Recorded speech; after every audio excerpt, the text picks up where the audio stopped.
శాసనసభ్యులు మిత్రులు రేణుసాగర్ రావు గారు,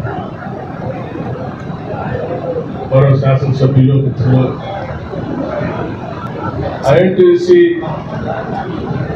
రాష్ట్ర వైస్ చైర్మన్, అట్లాగే మినిమం వేజెస్ బోర్డ్ చైర్మన్గా ఉన్నటువంటి జగన్ప్రసాద్ గారు, ఇంకా అనేక మంది కాంగ్రెస్ పార్టీకి సంబంధించిన జిల్లా కార్యవర్గ సభ్యులకి, గ్రామ సోదరులందరికీ వారందరికీ నమస్కారాలు. వారందరితో కలిసి నేను మీతో కూడా మాట్లాడుతూ ఉన్నాను.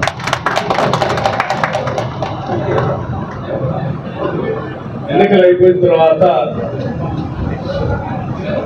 ధన్వాడలో దత్తాత్రేయ స్వామి గారి దర్శనం చేసుకోవడం అదృష్టంగా భావిస్తూ ఉన్నాను. మా జీవితం జన్మ కూడా ధన్యవాదాలు అనుకుంటున్నాను. ధన్వాడ చాలా పవిత్రమైనటువంటి స్థలం. వారి ఆశీర్వదించడం అదృష్టంగా భావిస్తూ రాష్ట్రంలో జరిగినటువంటి సాధారణ ఎన్నికలు పెద్ద ఎత్తున కాంగ్రెస్ పార్టీ కార్యకర్తలు, నాయకులు, అభిమానులు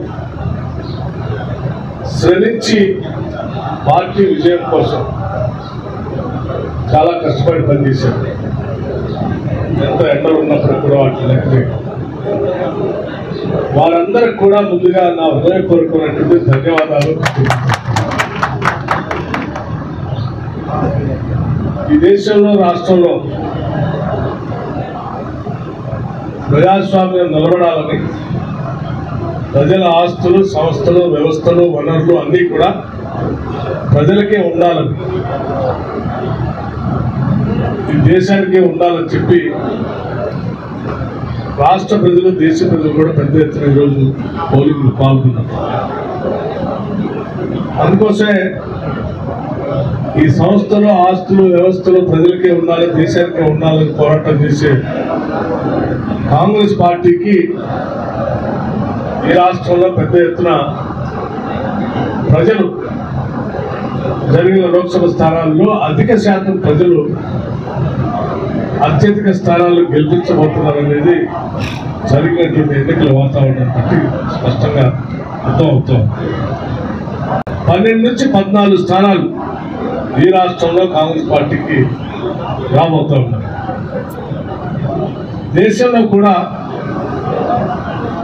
రాహుల్ గాంధీ గారు చేసినటువంటి కన్యాకుమారి నుంచి కాశ్మీర్ వరకు చేసినటువంటి పాదయాత్ర, మణిపూర్ నుంచి మహారాష్ట్ర వరకు చేసినటువంటి బస్సు యాత్ర,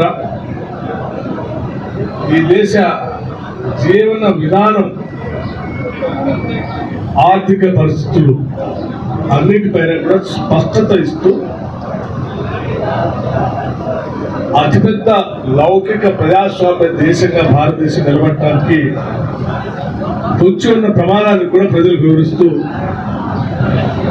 గత కొన్ని సంవత్సరాలుగా వారి దేశంలో పెద్ద ఎత్తున పోరాటం చేస్తూ వచ్చారు. ఆ పోరాటాల ఫలితాలు తప్పనిసరిగా జరుగుతున్న ఎన్నికల్లో ప్రజలు వారి ఓటు ద్వారా చూపించబోతా ఉన్నారు.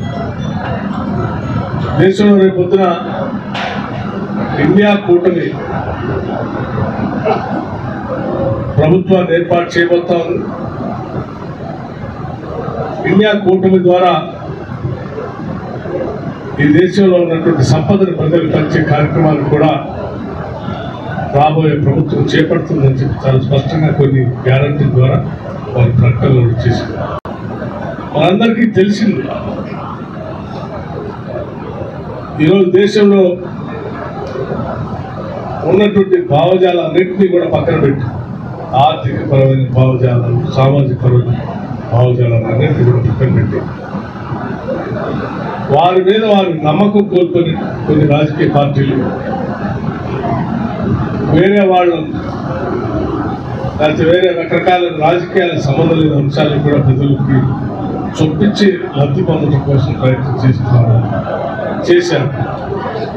అయినా ప్రజలు వీటిని గమనించి ప్రజాస్వామ్యానికి కావాల్సినటువంటి అంశాలే తీసుకొని దానికోసం నిలబడగలిగేది కాంగ్రెస్ పార్టీ అని చెప్పి కాంగ్రెస్ పార్టీ పెద్ద ఎత్తున దీవించి పంపిస్తా ఉన్నాం. మేమందరం చాలా గట్టిగా నమ్మకంతో ఉన్నాం. కాంగ్రెస్ పార్టీ దేశంలో ఇండియా కూటమి నాయకత్వం వహిస్తూ ప్రభుత్వం చేశారు.